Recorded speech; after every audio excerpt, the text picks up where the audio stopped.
In the heart of the vast savannah lived Kael. He was unlike any young lion the elders had ever seen. Faster than the wind, stronger than the current, more precise than any hunter twice his age.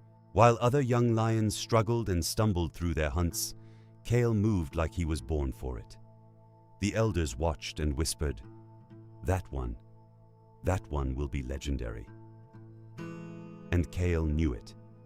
Every morning before the sun rose, he was already training, chasing, failing, rising, trying again.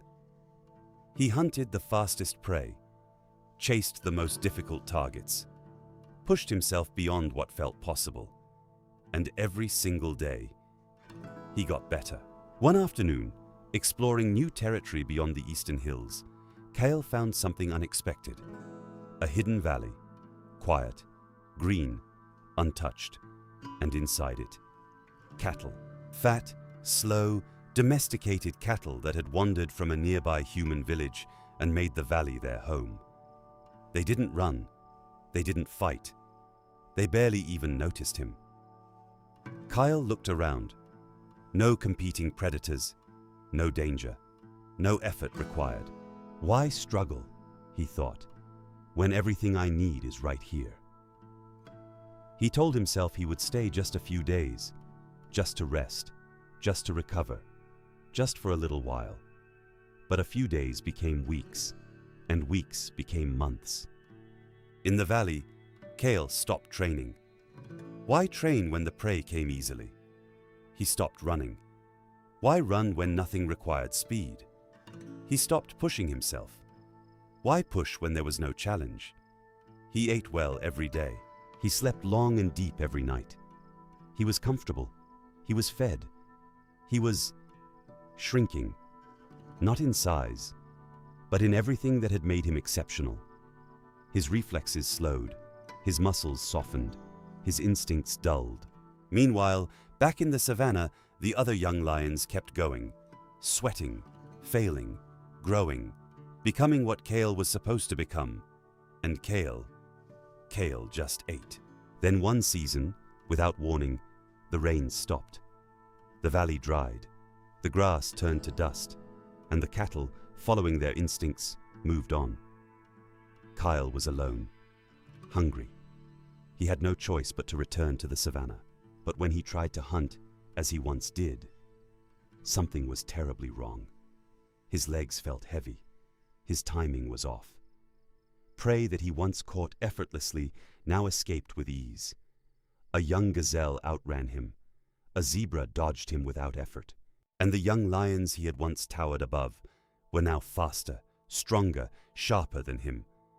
Kael went days without eating, hungry, humiliated, alone. It was on the fourth day of hunger that a shadow fell over him. An old lioness. Her body was covered in scars, one paw slightly stiff from an old injury, her face marked by years of real hunts and real falls. But her eyes burned with a fire that Kael had lost somewhere in that valley. She sat beside him without a word. Finally, Kael spoke. "I was the best," he said quietly. "Everyone said so."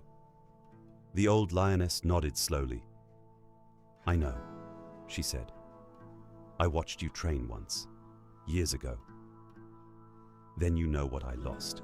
She looked at him steadily. "I know exactly what you lost."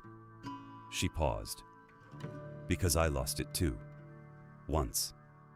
Zara told him her story, how she too had been exceptional, how she too had found her easy valley, how she too had stayed too long. "Comfort doesn't take from you all at once," she said. "It takes slowly. One skipped morning, one easy meal, 1 week without challenge. And before you realize it, you are no longer who you were." She looked down at her scarred paws. "These scars are not from when I was weak. They are from when I decided to become strong again. The road back is harder than the road forward ever was. But it exists." She stood and looked at him with steady eyes. The question is not whether you can return, Kael. The question is whether you are willing to pay the price. Again, Kael started over, and it was humbling in ways he had never experienced. Prey escaped him that he once would have caught without thinking. His body ached from efforts that once felt effortless. Young lions passed him in speed and precision. There were days he went to sleep hungry. Days he questioned everything. Days the valley felt like a warm and welcoming memory. But he didn't go back, because now he understood something he hadn't before. The easy path doesn't just stop your growth, it reverses it. Every morning, he rose before the sun. Every evening, he pushed past exhaustion, not because someone was watching, not because someone was judging, but because he finally understood that discipline is not a punishment. It is the only way to become who you are capable of being. Months later, Kael hunted again. Not like before, better. Because now every skill had been rebuilt with awareness. Every instinct had been relearned with intention.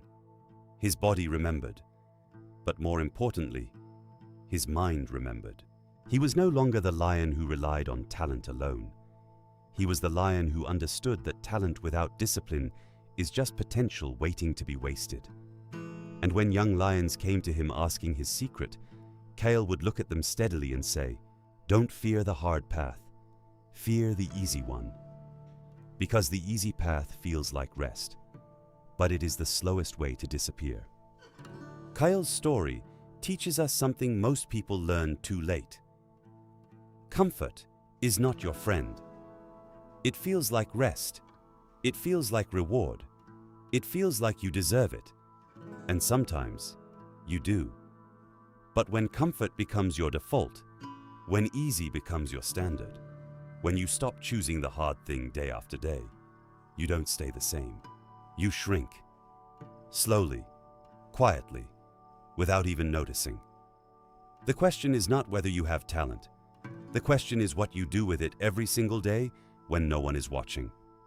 Write in the comments, "I will not trade my growth for comfort." Write it, because you need to hear it from yourself. If this story moved you, leave a like.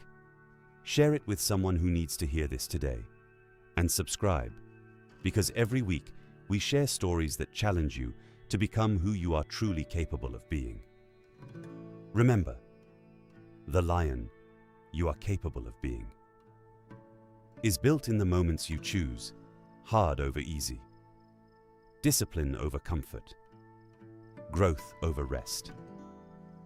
Until the next story.